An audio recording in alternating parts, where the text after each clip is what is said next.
Yo, what is going on, guys? Welcome back to another Elevate interview. I'm here with my man, Antonio, an absolute dog, and I can't wait to share this guy's story. This is a man of God you're looking at right here. A guy who just inspires me in my walk of faith so much. He's shown up on damn near every Bible study we have inside Elevate, so I'm excited to just dive into what the walk of faith has looked like for him inside of Elevate and just that whole experience. But, Antonio, what's up, bro? Hey man, blessed to be here. Anytime that we get to talk about faith, anything elevate, it's always a blessing and a good time. So I'm blessed to be here. Dude, the first place I just want to start, and this is where I normally start, is just like, what made you join Elevate?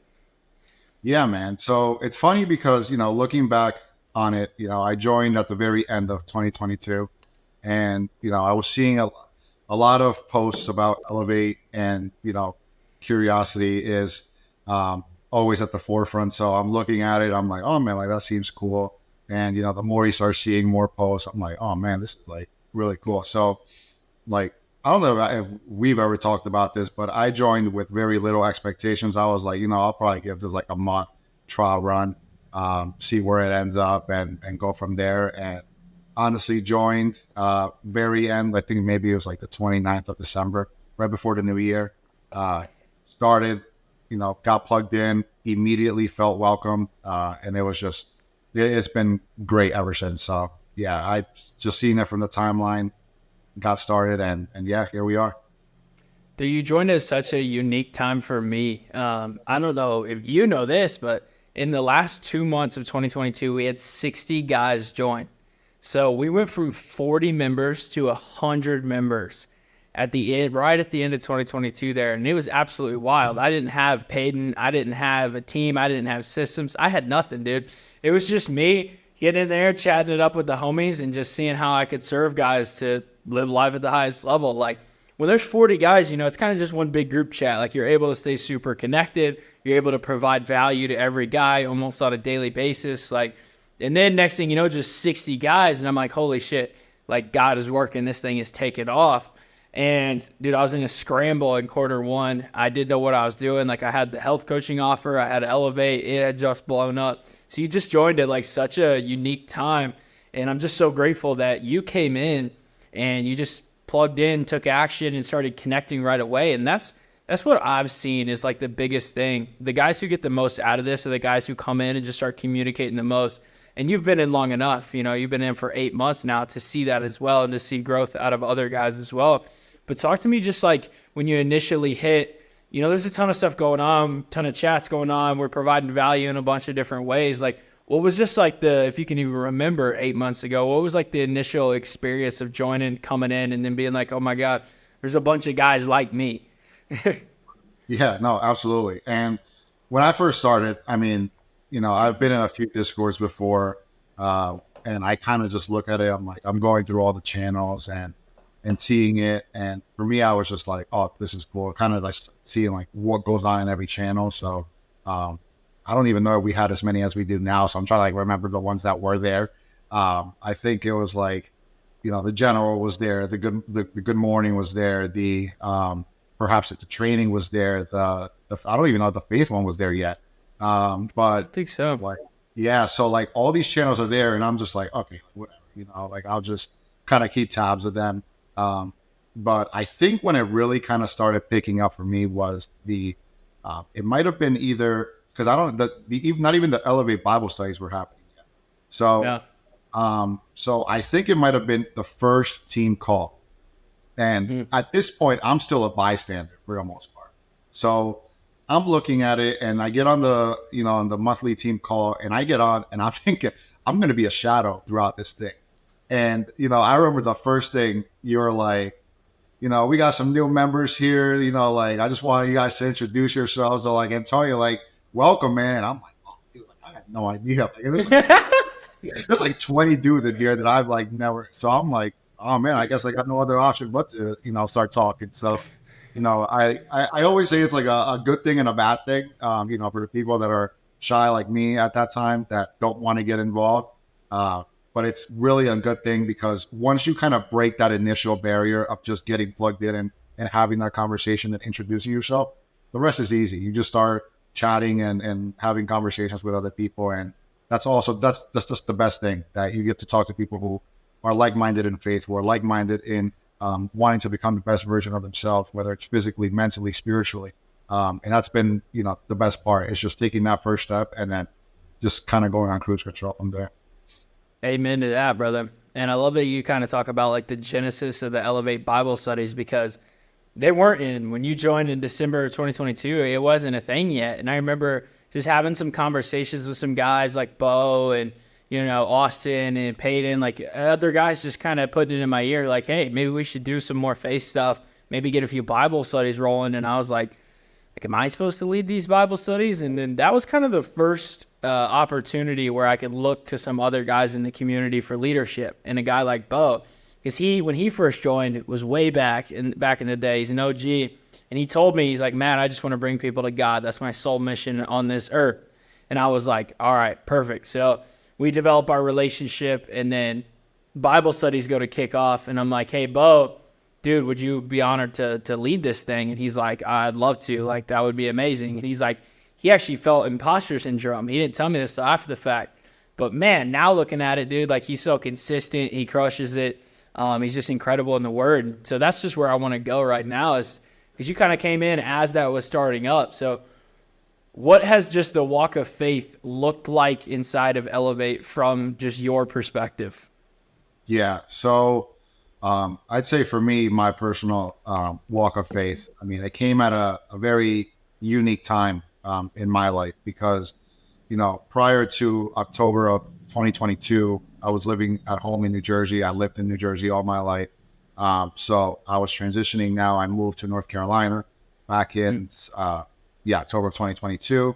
And it was just like new beginnings for me. A lot of things were changing. I was getting plugged into a new church. So there was a barrier because I lived an hour away, so I wasn't able to get as plugged in as I wanted to initially, and just kind of learning there. So almost like I lost that foundation in being able to attend Bible studies, having my home church that I grew up in and was there for so many years. So I joined Elevate, and I was able to plug into like these Bible studies and being able to talk faith in the Discord. And for me, that was just at a very important time, because it's so easy, when you're not in your word, when you're not praying, when you're not in community with believers, to really just drift away. And for me, it was so important to be with these like-minded men that were able to also push me, in a sense, to grow spiritually, to grow mentally, to grow physically, and to really just get a better, to just continue growing and learning in our faith, right? You're never going to get to a point where you know all the answers, right? Every day is a learning lesson in our walk with God. And for me to jump into this and really get a better understanding, and also too, you grow with these guys. You learn more about them. You learn more about their the highs, the lows, and everything that comes with your walk. And for me, that was so encouraging, because my past church, we didn't have too many guys or too many people that were in my age range. But like now, you see kind of like a wider array of people. And for me, that's so encouraging, because there's people that are older than me that I'm inspired by. I'm encouraged by seeing them, how they walk and lead their families, and if they have kids or whatever the case may be. And there's people younger who I'm inspired by, who are picking up and having that foundation in their walk with Christ to really just start at a very young age, which is admirable. Every time I speak to someone who has, is in their relationship with God, one of the things that I always hear them say is, I wish I started sooner. And that's always so encouraging to me, to see somebody at a young age start. So, man, it's really impacted me in so many different ways, and just the consistency, the lessons that we learn. We go through books in the Bible studies, and we really dive into deeper into what the scriptures mean, and just kind of hearing different perspectives is always something that I'm encouraged by, because again, because we're all in community, and because we all know each other, we're able to not feel scared to say whatever's on our hearts, which is super. I think it's important, because don't want to be a bystander. We don't want to be consumers. We want to be producers, and we want to um, continue to sharpen each other up. Iron sharpens iron is cliche, but it's so true. So yeah. Amen, man. Amen to that. And it's funny because I just had the kickoff call with Micah, new member in the community. He's 18, senior in high school. I remember I was communicating with him on the timeline, and I was like, no, man, like, you're welcome here, dude. Like, he was like, well, let me graduate high school first. I was like, no, I was like, you're welcome. I was like, I was self-employed at 18. Like, I get what it's like to be different, young. Like, and I think that's the big thing that many people like don't really understand about the whole age thing. Like, yeah, we have a lot of young guys. Like, our primary is, 22 to probably 35. Like, that's where probably 80% of our members fall into, if not more. But we're all on the same page that we want to live life at the highest level. We want to walk with God, whether that's leading your marriage and leading a family with kids, or whether that's being a single guy who is trying to become that guy who's ready for that marriage and that family with kids. Like, we're all on that same page. We're all on that same walk. And yeah, I guess relatability can be there, cannot, but there's so much we can connect over. There's so much we can grow over, and that's exactly what we do. Like you're saying, with the word of freaking God, man. Like, that's what it is. So talk to me just about these Bible studies again, from your perspective. Like, dude, when I get in there, it's just such an open space, vulnerable space. You're dropping just heat all the time, dropping such good wisdom, man. For those listening, like, you guys got to join these Bible studies just to hear Antonio's freaking wisdom that he's dropping, man. It's crazy. But from your perspective, dude, just what's that space like? How have you grown through that? Like, everybody sharing, everybody connecting, like, just what have those been like for you specifically? Yeah, I think on a relational level, it's cool to be able to see familiar faces there every single time I join, to build those relationships, to again just hear what people are going through.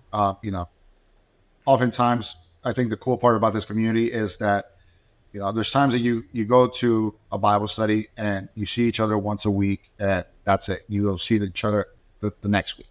But the cool thing about the community is that it's a daily thing.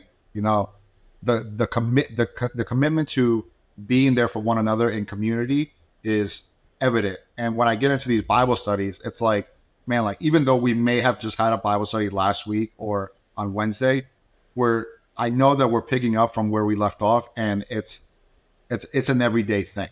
So, like, just building those relationships, I think from just like the Bible study itself has taught me a lot, just because we go through these books, and again, you have the different perspectives, you have the different understandings, and we're able to think of, somebody may say something where it sparks an idea in my mind. I'm like, man, like, I never thought of that. But also just like, I think one of the cool things that we just started doing a few months ago have been the action items. And I'll use an example of this past week. In our Wednesday Bible study, we're going through Luke, and some of the action items were for us to memorize a Bible verse, and to, if we haven't done a fast before, to do a fast. And this past Monday, I did a fast, a 24-hour one. And the lessons I learned through just the fast itself were so powerful, that, again, it's not like we're just reading and we're putting the book down and we're living our lives away from it. It's, the word is a living word. It's the living word of God. And for us to, we're doing it a disservice if we just pick up the book for, a few minutes a week and put it back down and don't do anything with it. So for me, it's been super helpful to just kind of, constantly, every time you go into Discord, you're seeing like, hey man, like, I'm reading Romans. What are you guys reading? And then you see somebody else like reading Job, or somebody else reading Acts. And it's just like, dude, it's so encouraging. Like, you can't help but want to get into your word. So I think for me, that's powerful. But also too, like, the action items, going back to that, like the fast was super powerful in the sense that it taught me how to, ignore like the cravings and the urges that want to distract me from my walk with God, and really lean into Him and trust Him, and turn to Him whenever it is that I want to entertain anything else but Him. And the action item too, like the Bible verse. It's so important for us to not only know a Bible verse, but to be able to take that Bible verse and apply it to our everyday lives.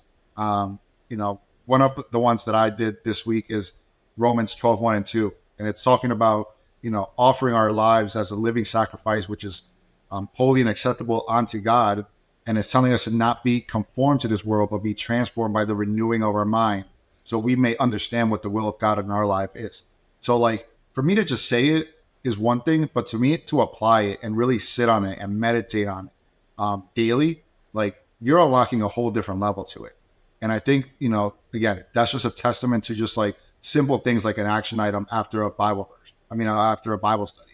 So, yeah, man, it's just a long way to say, like, there's so many different facets in a Bible study that are just so powerful and have really impacted my life. And even just as simple as a short time as 9 months. So, In addition to what you're saying, what I've loved is the application. I can see how other guys who are like me applying it to their life. It's not like, like we're just getting in the Bible study. Okay, here's an action item, and we never communicated about it at all. Like, it's like, no, I can see you live in the flesh sharing, the next day, hey, I'm taking this verse and here's how I'm applying it to my life. And that helps me to go apply, if I lack clarity or lack anything, like, it helps me to go apply it to my life as well. Like, so I love that you're just touching on, we always say action is everything. Like, I love you're touching on that hashtag. We kind of use a little slogan there and applying it to faith, because we both know, faith without works is dead. Like,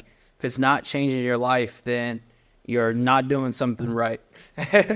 Absolutely. But, and that's, man, just like how 2023 has been, like that has been the story of Elevate in 2023.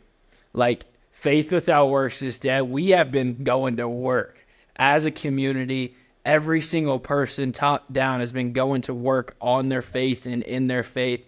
And I'm stoked for the health and the fitness standard and focus to come back around here towards the end of this year and going into 2024. We're making a massive push for that because, the whole thing with life at the highest level, like, we're about to crush both of these areas at the same time. And not to get into that, but I'm just pumped for that, what's coming. I'm pumped for the future, pumped for the mission, dude. And I know you are as well. And that was more so me sharing that with you than sharing that with anyone listening. It's just like, we're coming. We're coming. Like, the standard is being set. Their expectations are being raised.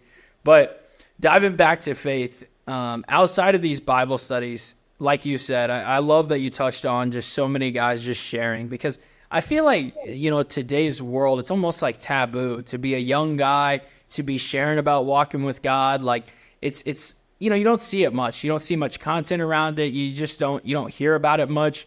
And so just the space that's been created and Elevate, for that to be normalized. Like, if you come in, like, no, we're not going to pressure you into communicating about your faith or doing any of that, but we are absolutely going to be open, vulnerable, and transparent about our walk with God and our relationship and how that's being developed. And so I just want, from your perspective, like, somebody new to join, what do you think, or how do you think that they would be met? Because I've had some people just like talk to me about being nervous, like, oh, do I have to know the Bible? Am I expected to come in and just start sharing? Like, I don't have much to share. Like, what's your kind of answer to those people who are talking about that? Yeah, absolutely. So I think the first step is to be understanding that we all start somewhere. Everybody that's you may see like contributing in these studies that are leading or whatever the case may be have started in the same shoes that you may feel like you want. And I think the biggest thing for me, and I can use as myself as an example, is that I felt like I needed to keep up with the Joneses when I first started. Like, I was like, dude, look at this guy who like knows the scripture, like who can reference different books and different verses and all these things. And I just felt like I needed to do that same thing as well. But it's more important that you are able to understand the theme and concept of what's going on than trying to keep up with everything that everybody else knows. Because at the end of the day, you're going to learn at your own pace, and that's okay. The most important thing is that you understand and that you're clear on what the gospel is, what is being taught in the Bible. And again, like nobody's coming to judge you. Like, you know, that the most important thing is that, we build you up so that way you can become the best version of yourself. There's no kicking you down so that way we can elevate our own selves. The goal is for you to become the best version of yourself and for us to be, to help you on that journey.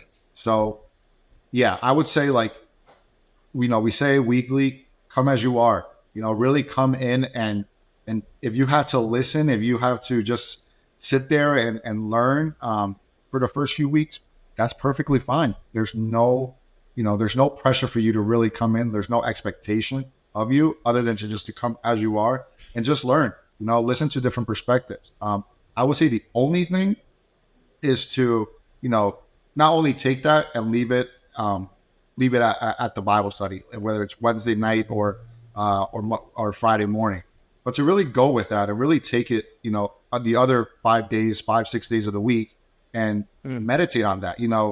If you want to really get into your word more, start reading. And again, the Discord is so welcoming and they're always willing to answer questions. So if you're reading, let's say you start and you want to read through one of the gospels, you're like, I just got a Bible for the first time. Because we've seen a lot of guys even do that. And that's such a big step in itself. And they want to read through a gospel, and you're reading through, like, let's say John 1, and you're like, dude, like, I have no idea what I'm reading. Throw it into the Discord, man. Because, like, again, the goal here is for iron to sharpen iron. And we're not able to sharpen you up if you're not asking those questions. So again, there's no expectation, but just understand that you won't be able to grow if you're not able to also do your part as well. So yeah. I think that just touches on just one of our core values of vulnerability. And I mean, it's a completely vulnerable space. And I think that oftentimes I say, like, we find true strength in vulnerability, with leaders going first. And that's exactly what you'll have in this community is just dudes who are able to get vulnerable because they're strong. Dudes who are leaders that will go first in sharing their vulnerabilities in the prayer requests, in the Bible studies, on the calls, in the face section. Like, you're going to join a group of vulnerable men, some of the strongest men you've ever met, the most respected leaders you will ever meet, but they're the most vulnerable. And I think that those two go hand in hand. But I'm just curious, like, what has your perspective been of just the vulnerability in Elevate as a whole? I feel like each guy joins and it's just immediately out of the gate, just vulnerability, man. Yeah, 100%. And it's funny too, because even when I first started, like, I was just like, there's just such a stigma around being vulnerable. And again, it's the social media world where you need to put your best face out there and, put a great display so nobody can ever detect any flaw in you or all these things. But like you said, that's such the opposite of what you read in your Bible. Humility, vulnerability is like what really defines somebody who's strong. And you see it like in Bible studies, like prayer requests, man, like, hey, I'm struggling with, addiction, please pray for me. Like, dude, that's such a vulnerable step because, the first step to any sort of change is to be aware of it and to address it. And for you to put it out there and have, trust in that prayer works, but also for you to put it out there in that community where that they're going to hold you accountable and support you. Dude, that is such a big step. So for me to come in, like when I did in December, to see that, like, I was inspired. I was encouraged because I was like, man, like there was such a stigma that I bought into that I believed was the right way to do it. But in reality, it's showing like this is just reaffirming again what it is that we are called to do, and that's to be vulnerable with one another, to build ourselves up in community, and to see all the guys in the community to be able to share prayer requests or talk about their struggles openly, to connect with one another if they're going through anything, and just be there in the moment. It's funny because we're also like when we look at our community, we're literally all over the world, like absolutely all over the world. But yet I've never felt like so connected with a group of guys that are all over the world. And I think that's just a testament of how that vulnerability brings us together, despite all the distance barrier. And I think what like amazes me, or one big thing about what you're saying with this space, this vulnerable space, is I want to show and teach guys how to go build community on their own, like how to do this locally. There's nothing more powerful than in-person community. We'll get there in a second talking about this event, but like there's nothing more powerful than, like you said, having a church, having guys around you that you can actually meet with and physically hug and, share that emotion and go sharpen that iron in the gym or out on a hike or whatever. And so it's like, that's the biggest thing I want guys to take away, because every guy we have join in, they're leaders. Like every single guy in this community is a leader. I want guys to be able to come in, see what vulnerability looks like, and then not only, match that and elevate, but hey, let's go build something in person in our own space, bring guys to our house, show guys like, hey, there's another way. And I think that's the biggest thing that we try to do with these in-person events is we try to show just a few different things. Number one, we're just trying to connect, hang out, and have a good time. Like that's the bottom line of it all. Like, don't get me wrong, but on the flip side of that is like I want to show like what it looks like to truly like love another guy. Like we're hugging, telling guys that, hey, we love you, man. Like we truly love you. We're supporting you. We're lifting you up. So like loving another guy, what that looks like.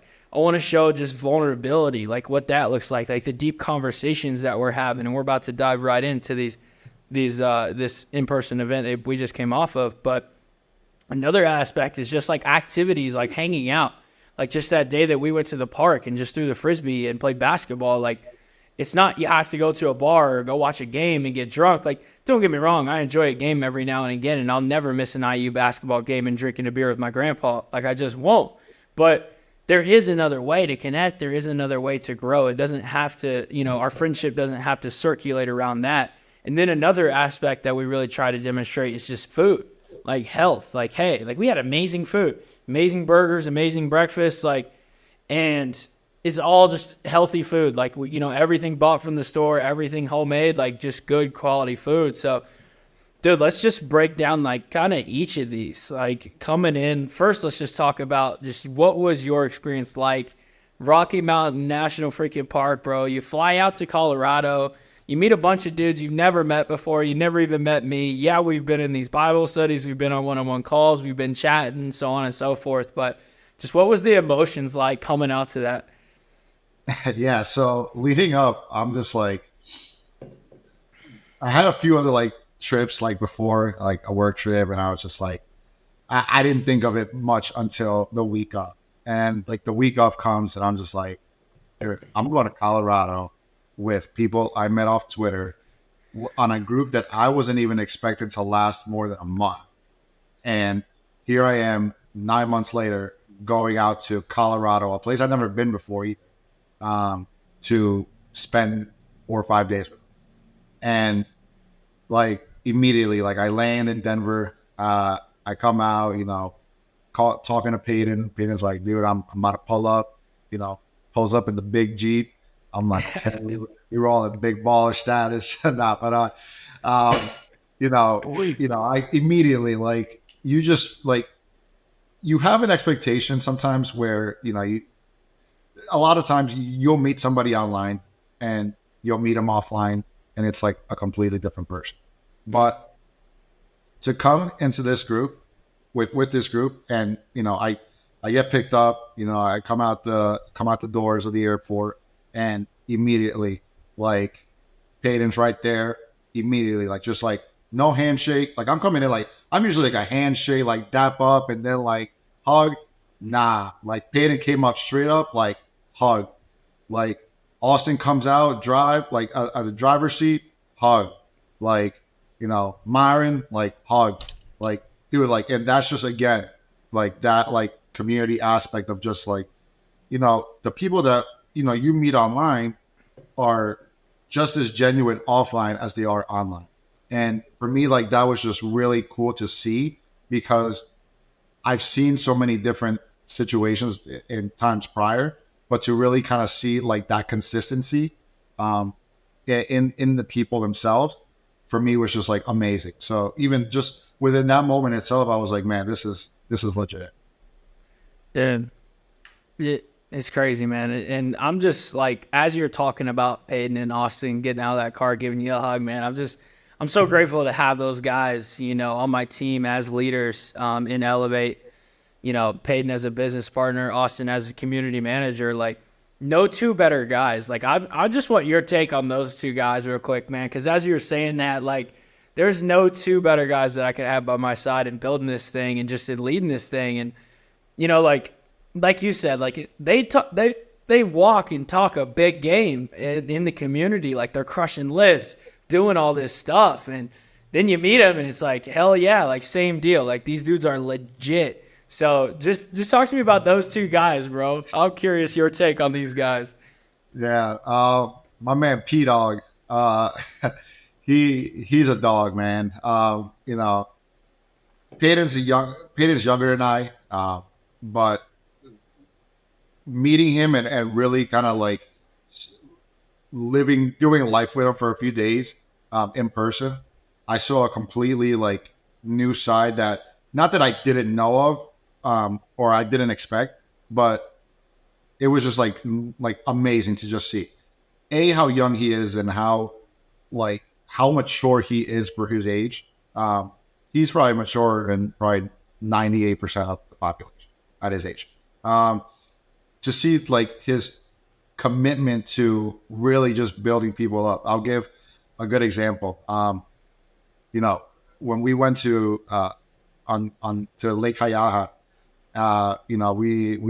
we had to go through some boulders, and it was probably like at least like half a mile like long of boulders, just like going back and forth. So after we get out of the lake, after our boy Juan, he shows up. Everybody went back, and it was just like me left, and I was just like, trying to climb through these boulders, and I was just like, for people like who don't know what I'm talking about, when you're dealing with boulders like on a hike, you have no idea what's gonna happen when you take your step. If that boulder's gonna move, if like you're gonna take a wrong step, like you just have no idea. That is the epitome of trust. Like you're putting your trust into boulders. So like I'm like stuck, and I'm like, I'm about to just slide down this thing, and all of a sudden like Hayden just comes back, and he comes back for me, like just to kind of help me walk through that with me. He didn't have to do that. He was he could have probably been by the car by the time I finished with those bullets. But just like the fact that he came back for me, to me, spoke volumes, and it just showed me the type of person that he was. To just come back in the Earth Runners and to just be a monster in those boulders. But yeah, like that to me was just a small glimpse of who Peyton is. And it was just like really just like awesome to just really get to know him more and just see kind of how he presents himself, the way he handles himself, the way he does things. Again, waking up early, cooking breakfast, cooking meals for everybody, making sure that everybody's taken care of. Like that is just, again, a true testament of, somebody who is a servant. And that was just awesome to see. And Austin, same thing. Him and I were able to, hike back from Mount Ida, after 13,000 feet. Him and I were able to, just hike back together. And again, just having him there and just the person he is, the conversations we've had, like you mentioned it, every time in the Discord, it's like, I just got off a long shift of work, but I'm about to get after it and hit this workout. Like he is committed to becoming the best version of himself. And he also does it. Like for those who don't know, like Austin also works like a full-time job, like, at a hospital, and he is able to do that. And in addition, also make sure that like he's following up with people and building those relationships with people within the community. And to be able to do that on top of what you're already doing in a very like stressful and an environment like a hospital, it's just, again, a true testament to who he is and from the time that I've joined to where I am now, I've seen leaps in Austin's faith, in his strength journey, in whatever you name it. Like, I've just seen leaps in his commitment to just want to improve. Like, Austin now is leading Bible studies with Peyton and just absolutely bringing like great insight, to the point where like there's times where I'm just like blown away by some of the things he says. But again, having those online experiences and then taking it to the Rocky Mountain trip and just kind of hanging out with him and just seeing how he, battles, through every day, just having to deal with the aftermath of like the CMT, and how he, something that somebody would just say, just throw in the towel and give up and not want to do anything difficult. But yet he looks at that and in the face of adversity, pushes himself to become better and pushes himself to just be like almost like a success story, in the sense that he wants to show others that that it is possible to reach heights that you didn't think were possible. And for me, that just fires me up every single time, because seeing that in person, like 13,000 feet, a 12-mile hike, and with his CMT, and he did it in Earth Runners. Like there's nothing more to say after that. Like he is really, like, those two guys are dogs, and I think again, they're great guys to be leading with you the charge of Elevate. So nothing but praise for those guys. Two dogs, man. Two absolute dogs. And if you guys are curious just what CMT is, Charcot-Marie-Tooth, it's a neurological disease. And you can go check out Austin's entire story. I interviewed him just a couple interviews ago from this one. So go check that out. He's got an incredible story that will change your perspective on how you view life. But, bro, so you come out the airport gates, you hit these two incredible men, and then I know you got about a 3-hour drive, 2-hour drive-ish up into the mountains. Day one of this thing, just walk me through your day one experience, bro. Yeah, so we take, mind you, like, I got back home because I just wanted to check it, like, the elevation. The elevation is real, guys. Like, that thing is no joke. So I go from North Carolina, where it's like 230 feet elevation, and and we get to the Airbnb, and it's 8,500 feet in elevation. So I start feeling all these things, but the drive, we're vibing. Just so you guys know, like, I never listened to, like, I didn't ever listen to Zach Bryan prior to this trip, and now I'm a stan. So, like, that was just like part of it. So so we get to, they pick me up from the airport. We take the trip. We get to the Airbnb after a few hours. We go to, we're all starving. We're like, dude, let's go get dinner. And we're trying to figure out like where to go get something. And, Austin's like, let's go to this Debbie's shop. And we pull up to this thing, and it's looking like a 1970s like diner. And I was like, dude, like, what in the world is this? I was like, man, like, probably like 5 guys would probably be like even up and around at this point, because it looks so weird and sketchy. But we pull in, and then we're looking at the menu, and I'm thinking I'm about to get a fry, like a wrap or something. But I see all these guys get burgers, and I'm like, oh, dude, I gotta get a burger too then. So we all get burgers, and then they're like these farmhouse fries, like legit, like just all onion, and yeah. Anyways, right away, like, we're going to work on these on this food, and it was rocking. Like I for those, like, we did like a 1-bite review. I think we all had like above 9 rated for this thing, so it was a legit. So we do that. Then we head to the Airbnb. Sit our stuff down. Waiting for you guys to come through. And then, so like we started then we go grocery shopping. And this was like one of the coolest parts for me. So, I always hear like, Elevate does events right with food. I spoke to like Ethan right before the trip, and he was like, dude, like they're legit when they go to the supermarket. But I was like, I was wondering, what does that mean? So we get to the supermarket, and and we're like, it's almost like like if somebody said you guys go on a shopping spree and just like go ham. That's what it felt like because we were grabbing everything. Like we were grabbing potatoes. We were grabbing like we got like 84 eggs. We got we're throwing like the bacon on there. We're throwing we had like I think we sold them out of kefir at that point. We're getting the coffee, we're getting the everything, and that cart was stacked. Like I was like, Hayden's like, what do you think? How much do you think is gonna be? He's like, I think 225. It's like 225. He's like, are you insane? And I was like, how much do you think it's gonna be? And then we were like, dude, I think it's gonna be like at least like 400. I was like, there's no way, bro. And like lo and behold, like that it was like around that. But dude, like it was just like crazy to see the quality of food. Like again, no, we're getting like adult. We had like adult mac and cheese on there on the menu. Uh, we had the burger night. We had like then we got some steak for the taco night. So like everything was just good food. But the best part about that was that a lot of it was activities that we were constantly moving. Like there was not a day of that trip that I did not have less than 10,000 steps. And like even when you would eat, like I usually feel like for the most part like bloated after eating, but there was not one moment where I felt like, man, like I'm bloated. Like I just felt literally good. I was literally eating for fuel. And for me, like that was like almost like an eye opener because every morning we were waking up, we got our kefir,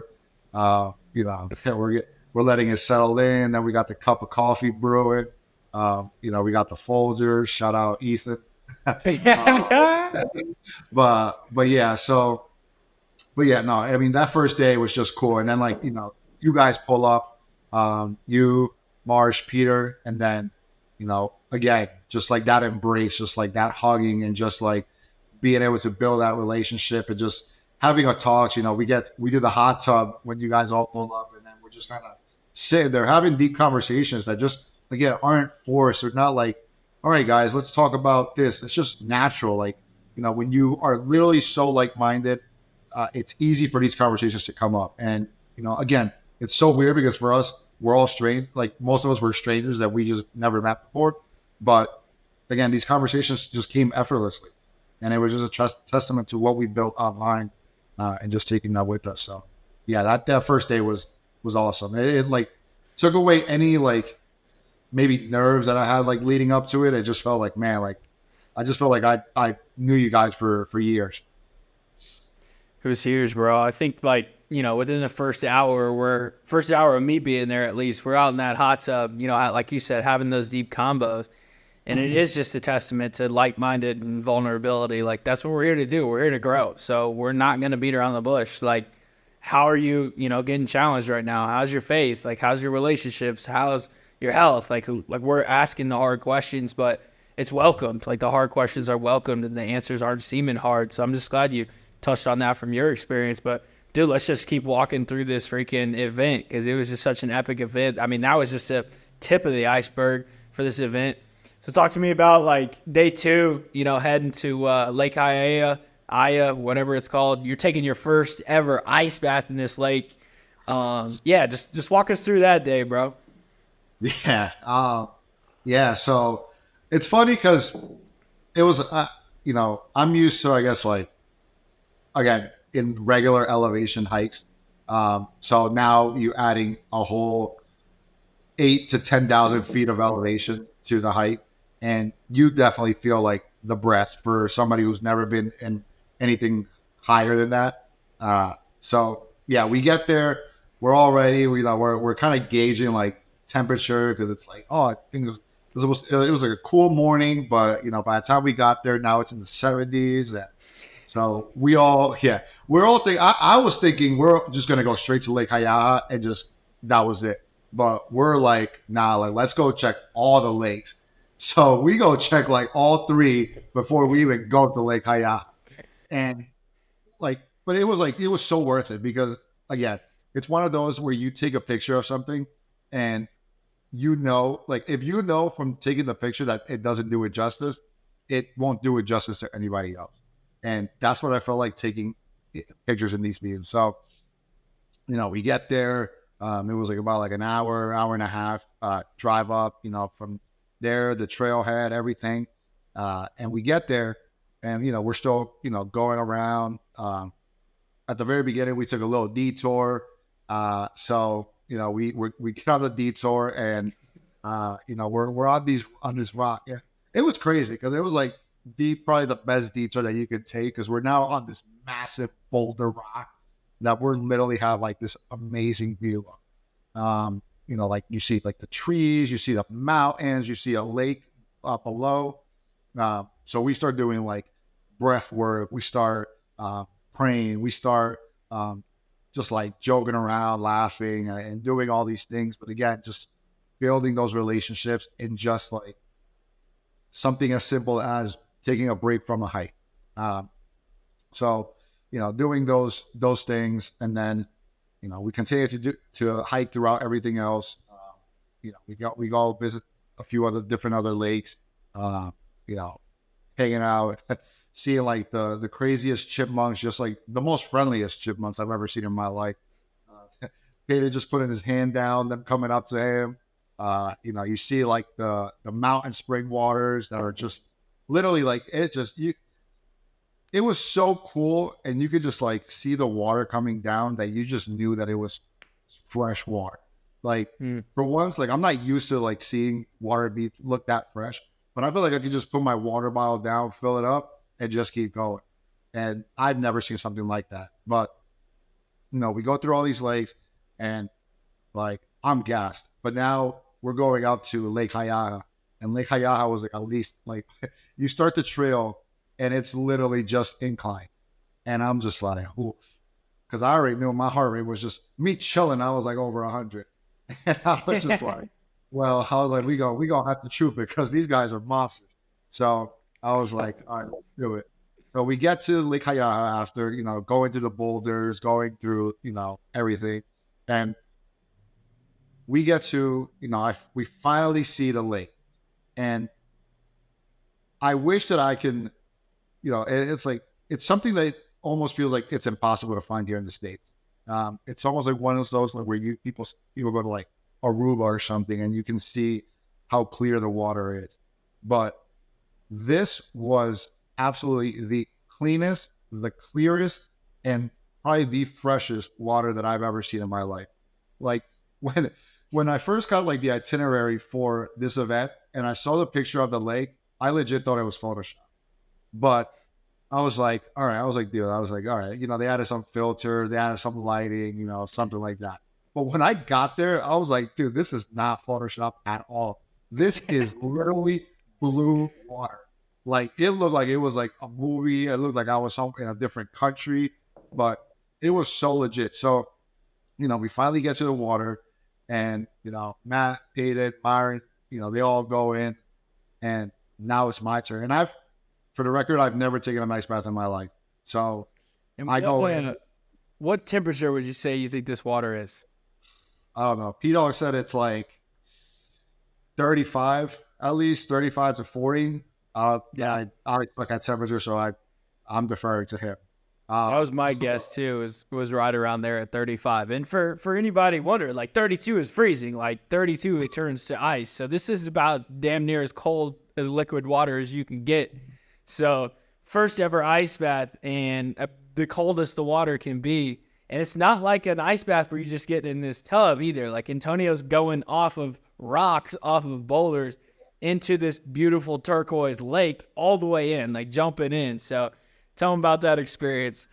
Yeah, dude. So, I mean, even just getting to the rock itself, because I'm not like a barefoot guy, but all these guys are, and they're monsters.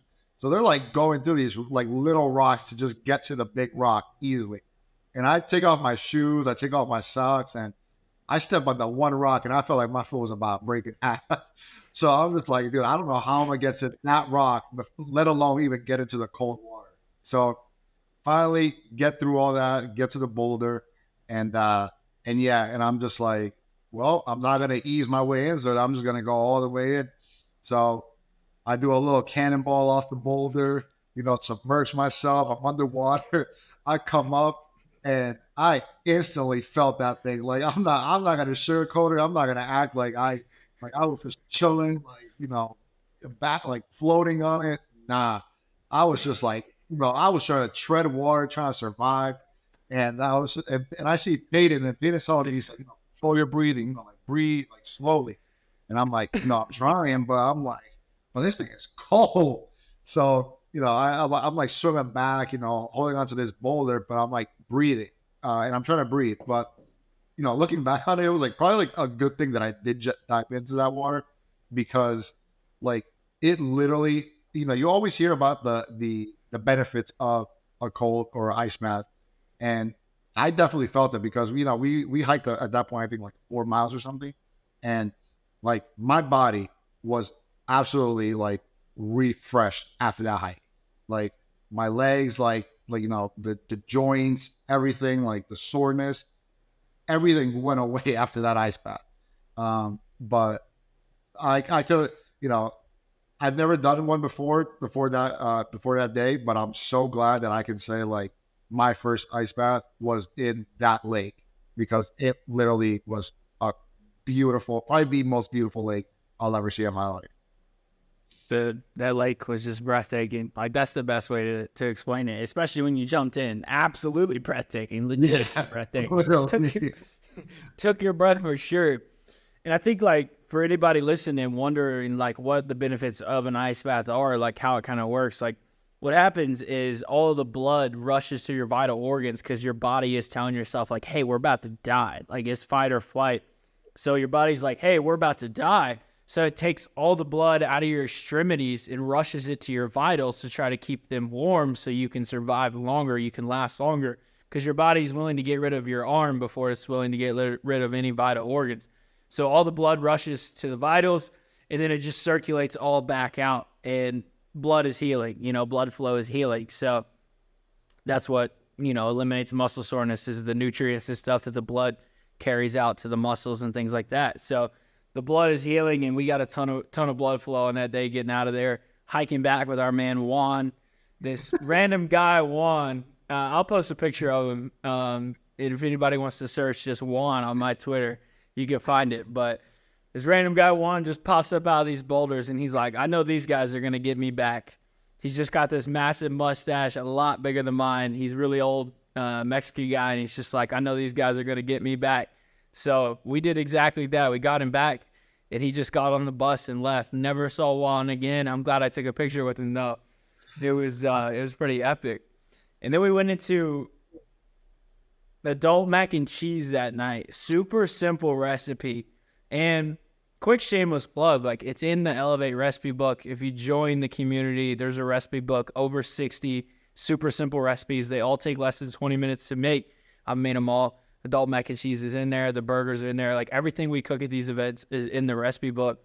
And that was just absolutely killer. But let's go to day 2. And this was just a day where we were just hanging out at the park, hike, not a big hike or anything like that, but 5K run. I want to talk about that, bro, because we were like, hey, you want to run a 5K today? And you were like, ah. And then eventually, peer pressure got you. But talk to me about the kind of day 2 in that run. Yeah. Yeah. So, I mean, I've been starting to like do some running, like some easy zone 2, but most of it, again, is just in 200 feet, flat, North Carolina ground or trails. And we get there, and I just like think of the day before the hike and how like my body like reacted to that. And now these guys come back the next day and like, you want to go on a 5K run? And I was just like, my everything in me was like, I don't know about all that. I was like, I think I might just chill here. I was like, I'll watch over the house if anything. But all these guys are getting, one by one, they're all starting to say, yeah, like, I'm man. They all go chains, and I was like, well, I guess I'm going on a 5K run. So, we all get ready. We leave, and I'm thinking I'm just going to go slow pace, but these guys are monsters. Like, Matt, Peyton, Marsh, like, are just leading the charge. Myers right behind. And I'm just like, dude, it was just crazy. But again, it was just one of those things where it's like, if you always feel great after you do something difficult. And for me, like it was that. Like, yes, I was out of breath. Yes, I had to stop many times. Yes, it was brutal, but I felt great after. And again, it's just like that relationship building through that. So like, there's no one of the greater joys is to do something, not only do something difficult, but to do it with other people. And for us to be able to kind of do that together was just cool. Because I mean, again, there's nothing really fancy or whatever about the 5K, but the fact that we all did it together and we did it on a cold morning because it wasn't warm yet, and I think we did it right after the Bible study even. So to kind of just be fired up about that and just start the day on the right foot, I think there's a lot of power in that. So that 5K run, it killed me, but it was well worth doing. I did not regret it. Dude, we had a blast, and that wasn't even like on the itinerary. It just Paige and I, we ran a half marathon a couple weeks ago, and we were just like, man, I'm just running a lot more of my training, and I was like, dude, like, you want to get a run in? He's like, yeah, let's just hit a quick 5K, and I was like, well, let's get all these boys in on it then. So yeah, we got everybody in, and man, it's one of those things where again just a testament to community. I know we're just preaching it all over this interview, but you push yourself harder when you're running with a group of dudes who iron sharpens iron, like you've been saying. So that was huge. But then we smashed a big old breakfast. Talk to him about our breakfast, bro, because this was a staple, man. This is one of my favorite things about these events is these breakfasts. The I'm still like on the list to make one of those breakfasts one of these days. Because I've been meaning to, because it was just, they were legit. Like, you could, like, the biggest pan possible full of eggs, the biggest pan possible full of potatoes. Like, to the point where, like, the potatoes barely fit in the one pan. Like, they were legit. So we would have potatoes, we would have onion, we have potatoes with onions, we would have scrambled eggs. We would have like the crispiest bacon. We would have sourdough. We would have like the raspberry preserves. Like, dude, it was like a legit breakfast. And you like felt like, again, you didn't feel like crap. Like, you didn't feel like any of that, but you felt like $1,000,000 after those breakfasts. And dude, like it was one of those things where I felt like I could have kept eating that like forever. But dude, they were good. I eat it every day, bro. That's Dude, my breakfast on daily. I gotta hop on that. I gotta hop on that because they were legit. Like, I was like, man, this is good. I don't skip on breakfast, but I like what you're saying about how you just felt good. Like, there's probably some people listening, like, man, a big breakfast, then they're going and hiking and hanging. Like, no, if you one have quality foods and then two, you're using it for fuel, like, your body's gonna burn it. It's gonna do the right things with it. Like, and these were good, nutritious foods, quality stuff. And we're running 5Ks, we're hiking mountains, we're playing basketball, we're doing all kinds of stuff at these events. Like, we got to be fueled up, for this active lifestyle. So 100% your body will use it.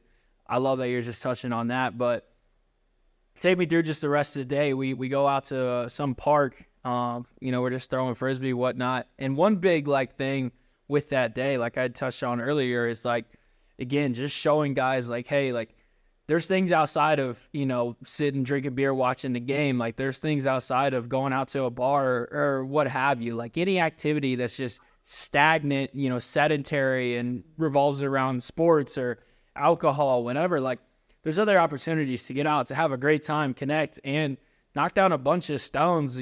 Bunch of birds with a bunch of stones is like getting healthy, getting sunshine, and growing those relationships on a whole new level, having great conversations. So just talk to me about your experience there. Yeah, no, the park was awesome. I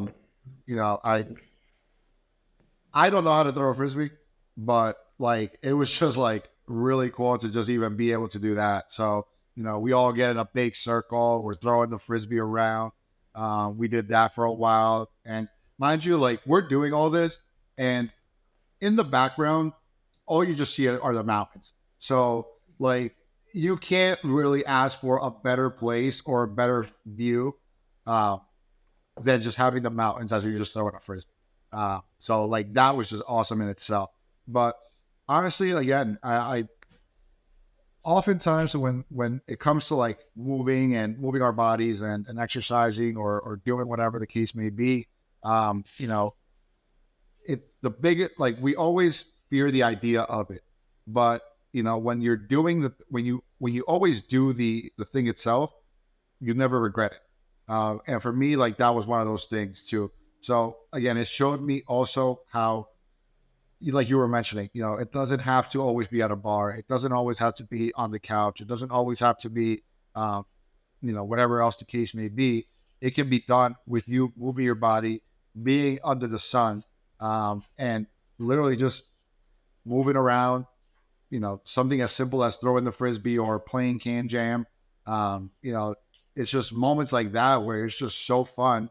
And again, you just don't regret those things. Like, you know, think about when we were growing up. You know, what do you love doing? I mean, as a toddler, as a child, as a, you know, whatever the case may be, is you love to go out and play.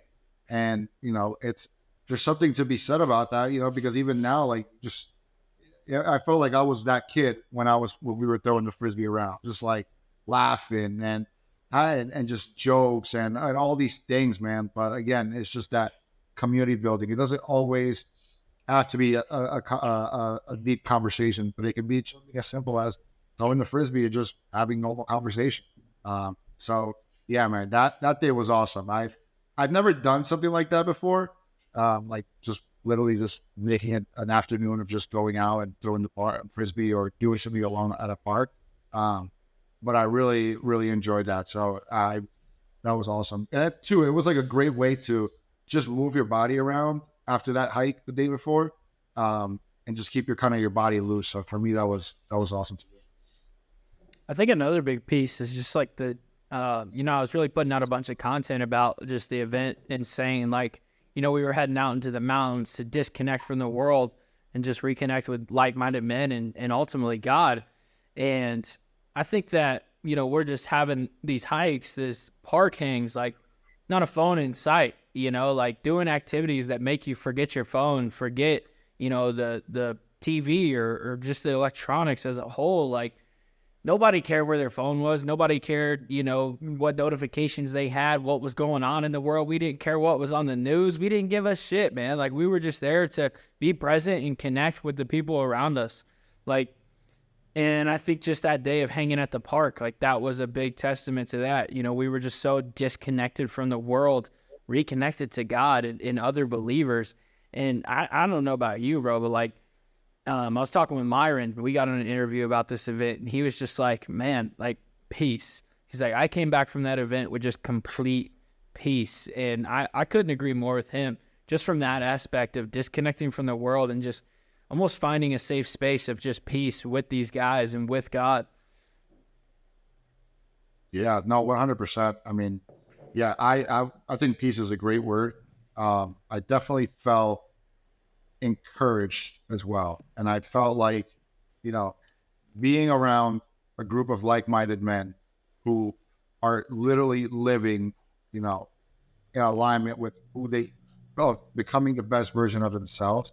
It permeates, that stuff doesn't, you don't look at that and say like, nah, I don't want that. Like, it stirs you up to want to push yourself to greater heights. And for me, I was like, man, like, there are so many things that I want to, improve. There's so many. I'm thankful. Also, you have that peace, and you're thankful for what was able to come from that trip. Just that unity, that brotherhood, that community, that building all those things up. But also looking at it from the senses like, man, like, what am I going to do with this? And is like you mentioned before, anybody that comes to Elevate, it's not just like that's not your destination. It's also meant to propel you to build community, your own community. So for me, I felt that peace, but it was like a peace that also just propelled me to just feel like, man, like, I want to be able to take what I've learned, take this weekend and use it to not only not to go back into negative habits, but to really go forward and really uh, push myself and be the change that I almost like that I want to see in my community and do all those things. So. I think this is a perfect, opportunity to dive into our conversation on the final day of the event, because we're going out, setting to climb Mount Ida, 13,000 feet elevation at the top. If you'll see my content, I'm going to keep raising that elevation bar just as a joke. But Antonio and I, we had just a great opportunity just to connect one-on-one on the way up to the top of this mountain and just get vulnerable. And I think the biggest thing we really talked about was vision and clarity around that vision. And I think what I'm kind of hearing from you and what I'm experiencing myself and what I'm hearing from Myron and even talking with Peyton and Austin, like, I feel like this event was so good to disconnect from the world, reconnect with believers, reconnect with God, and find a peace around, okay, God has us exactly where we're supposed to be. And there's comfort and security in knowing that he has a vision and a calling for our life and having that laid out. And so talk to me about your experience of just that conversation we were able to have around vision, and then maybe what action, it has transpired since that conversation, because I know you've came back just on fire to get that clarity as much as you can.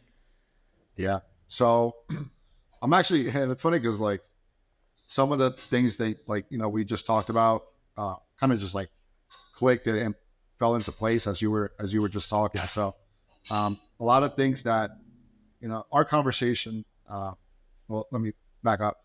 The trip, you mentioned, Myron saying that he came back feeling peace, our ability to disconnect from, whatever was going on in the world.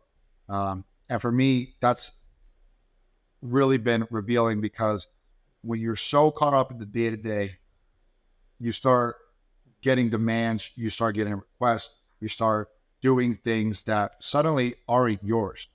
You start doing things that are in alignment, or not so much not in alignment, but things that you're doing for others, but you're not really kind of locking into what it is that you want to push or to pursue. And for me, that was eye-opening, because when it wasn't until I was able to kind of take a step back from the day-to-day, the craziness of the everyday life and, the motions and of all that routine, that I wasn't really able to understand what it is that I wanted to do. And that's where our conversation came in. We were able to kind of talk around like, dude, like, what is it that you want to do?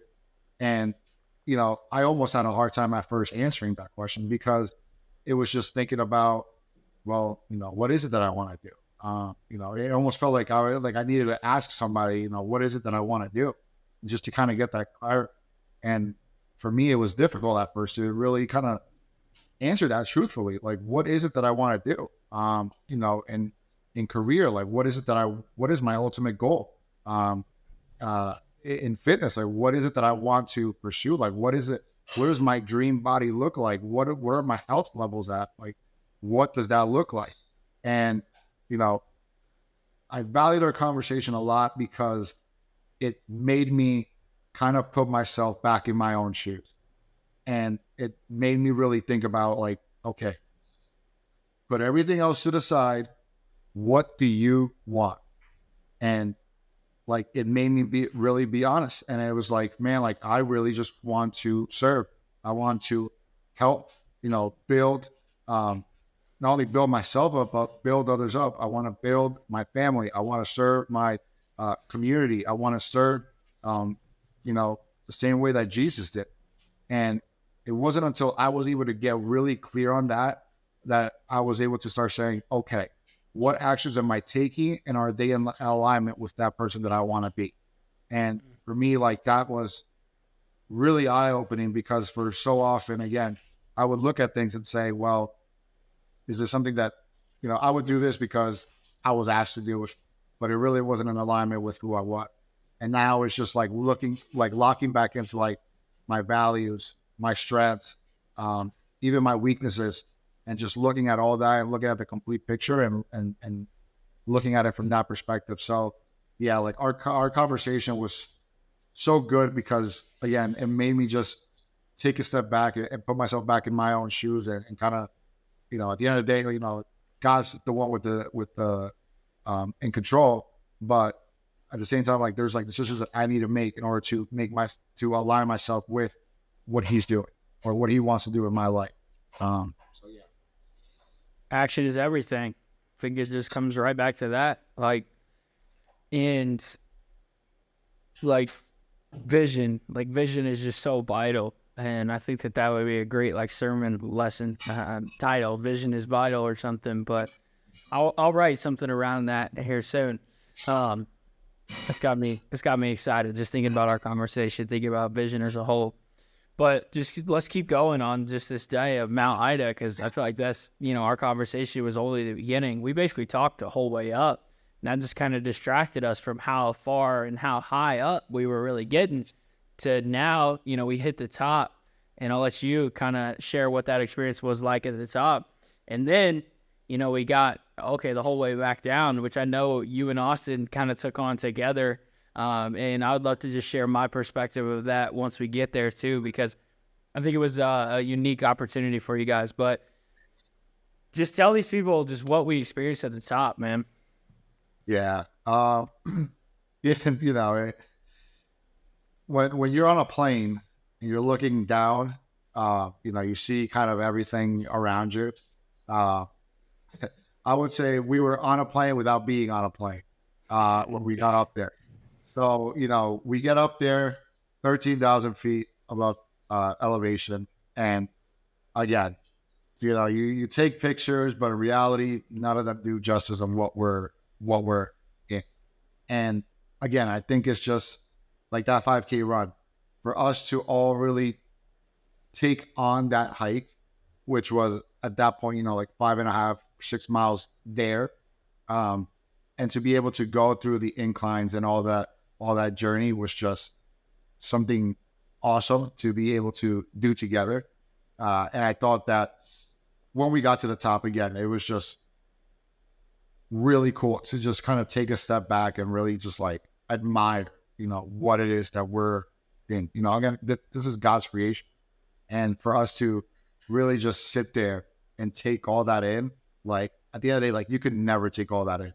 But it was just so amazing to even spend, what was it, 30 to 45 minutes up there and just kind of take that in, pull our protein bars, our dried mangoes, our jerky, all that stuff, and just kind of be able to spend time up there, for me was awesome. Again, doing that hike and just that level of accomplishment, to be able to do that. And then obviously we had the whole 6 miles back, which is downhill, some boulders, some inclines. The wind hitting, and you're on narrow paths, so you don't know if the wind's gonna smack you a certain way where it might blow you over. But it was just that hike in itself was just, again, a testament to of accomplishment, a testament to if you really, believe, if you just focus on taking one step after another, how much you could truly accomplish. But also just doing it with a group of guys that are like-minded and again are always going to push you to do things that you feel like you can never do. And then on the way down, something unique for everybody listening is we had a group of 4 kind of take off. And then it was me and Peyton, Austin, and Antonio. And myself and Peyton, we kind of took off as well. And I was talking to Peyton before we got too far away from you guys. I was like, should we take off? We were kind of having that conversation. Should we, take off? And we were kind of looking to run the thing. We wanted to run. And I was like, should we take off and run this thing, or should we hang back, and really support these guys? And we kind of had that conversation. In my perspective, I was like, I think that this is going to be extremely beneficial for these guys, because when there's 2 of you and when you have to step up and push someone else, when you know that they're struggling as well, you have to get out of your own way. You got to set yourself aside. You got to get those emotions of, just how you're feeling, and you got to put those aside to lead that other person and support that other person and push that other person. And we see that so much in life, in your marriage, in even iron sharpens iron in community. Like when Austin gets off a 12-hour shift of doing nothing but surgery cases all day, and he still goes and hits the gym and drops about it in the community so that everyone else can get motivation from that. Like in that moment, he's putting his emotions, he's putting himself aside. And so I'm just talking to Peyton, and I said, I think this is going to be a great opportunity for these guys. Like, I think that there's two options here. They're going to put their emotions and put themselves aside, connect deeper, and really push each other, or misery loves company, and they're just going to drag each other down. And we were like, that one's not going to happen. I know both of these guys, like, that's most definitely not going to happen. So we're like, all right, we felt confident in just taking off because we knew that you guys were going to grow through that experience. And just, as a leader, you have to do that so much. Like, leadership is not that you're not struggling. I think so many people, like, don't see that or don't understand that. Like, the dudes out front, guess what? They're struggling just as much as everyone else. They're just the most resilient. They're just the strongest. They're able to, in the storm, weather that thing and support everybody and put themselves aside. So I'm curious, we haven't even talked about this. I got a little bit of Austin's comments when he got back. He was upset, but how was your guys' experience coming down together? Like, what happened? Was it my prediction of what I thought was going to happen, or just kind of what was that? You guys just traversing this thing 6 miles straight down together. Yeah, no, absolutely. So, I remember that, when, everybody started coming down, the group of four first left, at this point, like it was you and Peyton were still like within vicinity. But I said, I was like, you know what, I'll wait for Austin. Because at that point, like there was a lot of boulders, that were in the way. So I was like, you know what, I was like, I'll wait for Austin. And like worst case, like him and I will just do this together. So I kind of had like an expectation that that's the way it was going to be. But I just didn't, I felt like I just didn't want anybody to feel like they had to do that alone. So I was like, you know what, I was like, worst case, I was like, it could just be us two.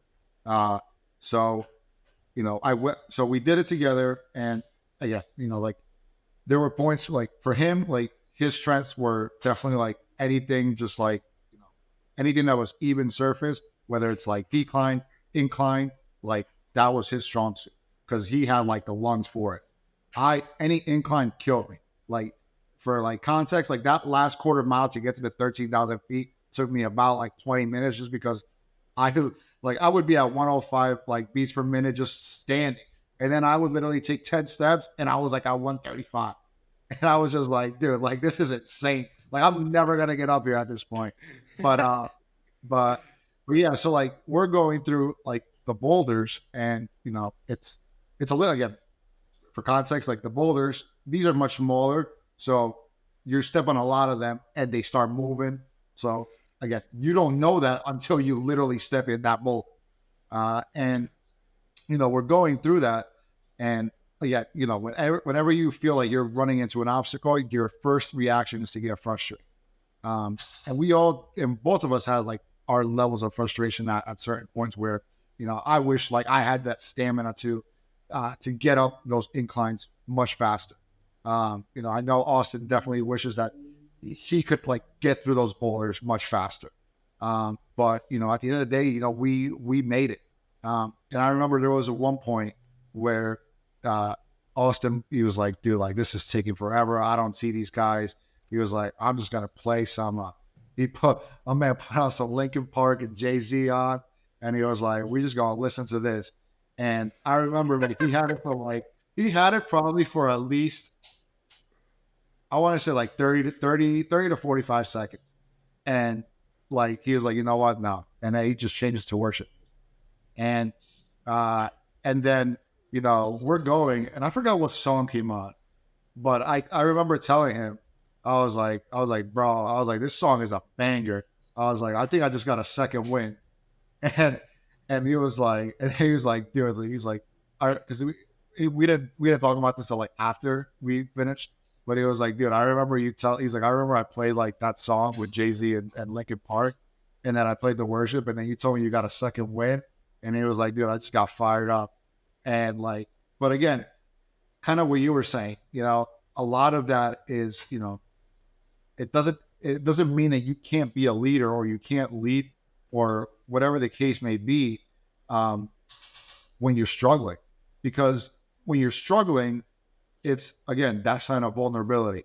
People relate to people who are vulnerable, who show their weaknesses, who show, um, what it is that they're going through, their struggles, the highs, the lows, everything. And for Austin and I, it was a great opportunity for us to really kind of expand on that and just really talk about things that we struggle with, and all these different types of things that we were able to discuss on that hike. But again, it wouldn't have been able to if either of us shut down, if we just said, like, whatever, this hike sucks. A lot of times it's just reframing in that mindset of looking at it instead of a negative situation, and looking at it from a good perspective, a positive perspective, a positive mindset, and turning that into an opportunity. It was an opportunity. It could have been, again, every step at one point felt like forever. And I remember like there were points where Austin and I were like, dude, did we even pass by here? And like the last thing you want to do is take a long turn, like at a point where you're just like ready to just be done with it. But yeah, like again, it just allowed us to build on our relationship and grow stronger through the difficult moments. And yeah, man, it's like at the end of the day, it's gonna be one of those things where I know him and I will probably look back and say like, man, like that hike sucked, but I'm so thankful for it. And that's you could say that about a lot of things in life. So yeah.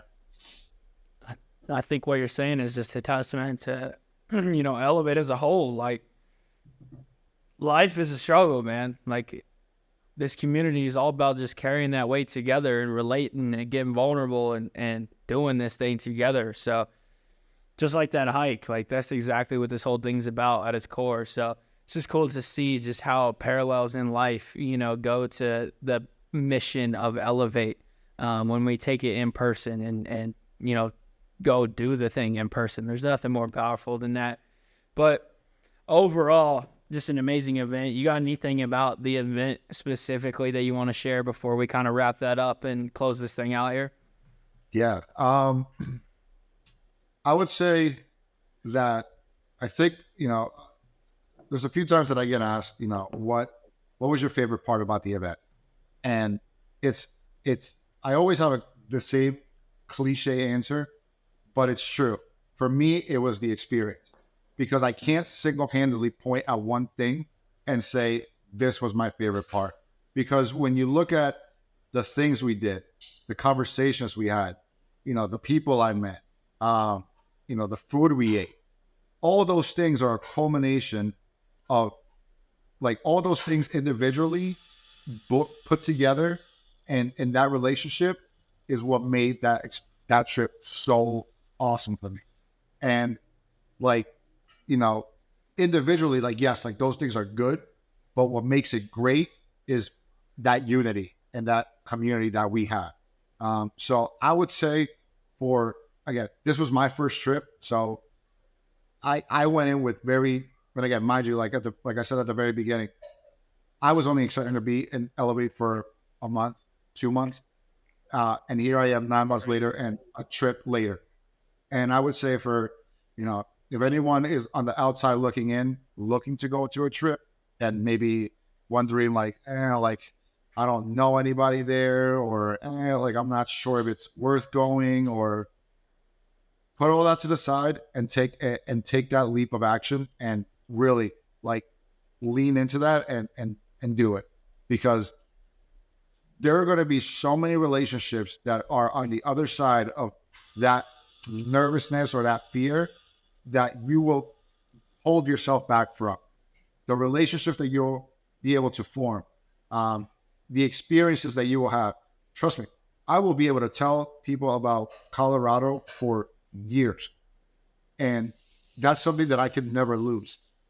So I really encourage, like, if anyone has an opportunity to, again, if you're on the outside looking in and really are thinking about going to an event, I would definitely encourage it, because it's awesome to really like be able to talk to these guys online, but to be able to take that offline, it really changes the game. So, yeah, anybody on the outside looking in, I definitely encourage you guys to jump aboard and sign up for an Elevate event.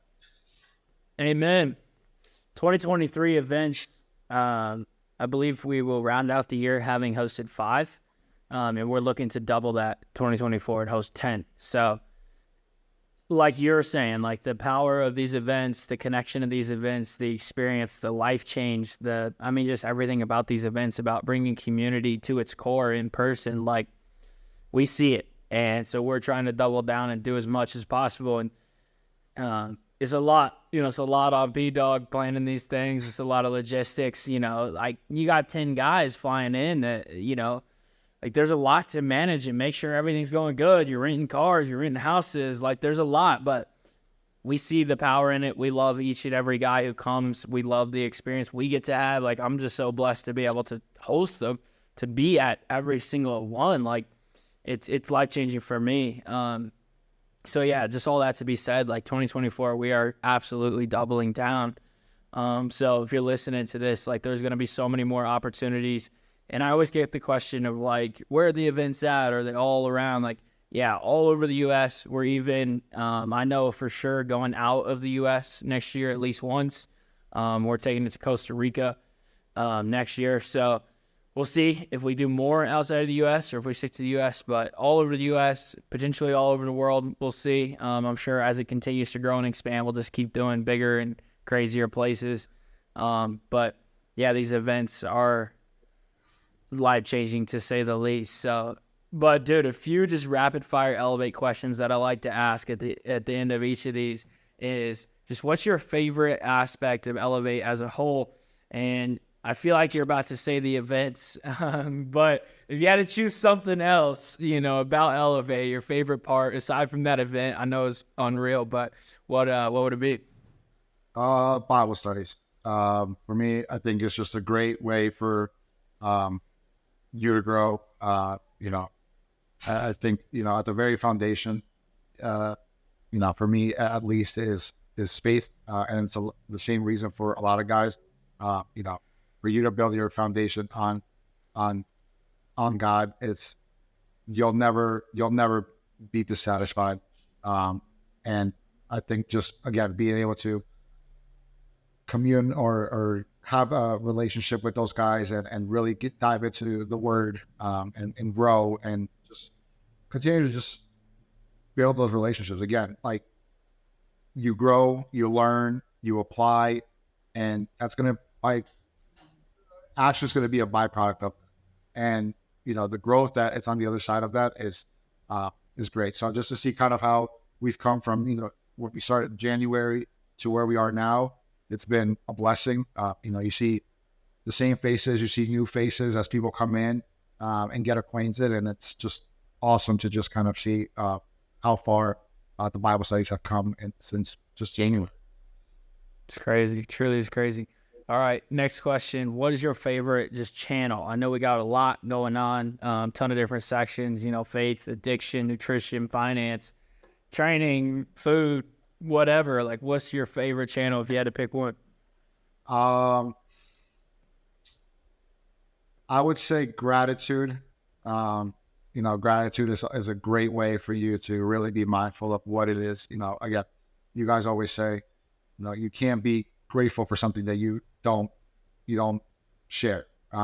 So it's a great way to just see, it could be something as simple as, I'm grateful for Mount Valley. It's just a great way to kind of always keep that grateful heart at the forefront. I'd say honorable mention, the good morning. Also to just see kind of posting it and just checking in like, good morning team. What's going on? Like, just awesome. Yeah, GM, baby, with the honorable mention. Yeah, baby. Last 2 questions, bro. Second to last one. If you could get lunch with 3 guys out of the community, any 3 guys, who you picking? And no, I always preface with this, no negative shots towards any of the guys he doesn't choose. It's tough. It's a tough answer. Just picking 3. 3 guys in the community.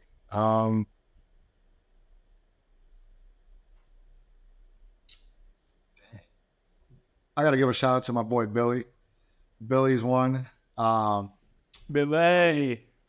I would say, who's the other one? I'm just out of my top of my head. Oh, Mike Schusler. Beast. Love Mike. Who's the third? Let's go with Ethan. My boy Ethan. Got a, he has a lot of knowledge on the gut microbiome with some pizza rolls and some coffee. So, oh boy, Ethan. You were throwing me off. When you started to say he had knowledge of the gut microbiome, I was like, oh, he's choosing the wrong guy. I was like, he must have meant Marsh. Like, I was like, oh, man, in the pizza rolls. Ethan, if you're watching this, bro, you're a legend for eating those pizza rolls, dog.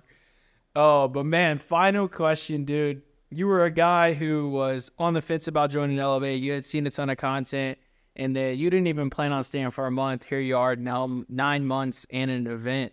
Like, somebody who's listening to this and they're on the fence maybe about joining, they're kind of like you. They've picked up some content from Twitter. They're like, maybe I should check this thing out. Like, what would your advice to that guy be? Take the jump. Oftentimes you look at things like this community, for example, and it's because, it catches your eye because it stirs that there's something in there that you want. And a lot of times, a lot of guys don't have community.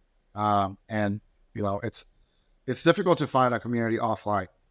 There's, especially now in social media world, it's very easy to just kind of find your own clique and do whatever you want and just kind of stay in your comfort zone.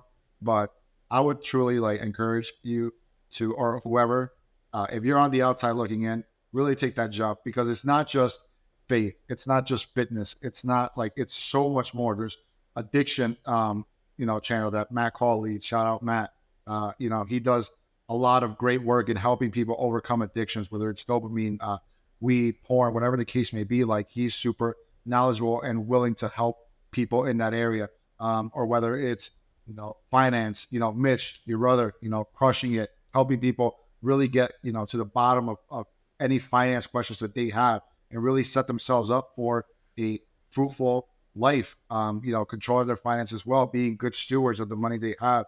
Or, again, faith, we got 2 Bible studies weekly. There's great opportunity there. So it's not just one dimensional, but there's just so much there. And again, you're meeting like-minded people. So aside from building those relationships, you're also learning so much from the resources available. So, I think it's one of the best investments that you can make. And it's a great way for you to also plug into community and be able to grow with other people. So definitely encourage if you're on the outside looking.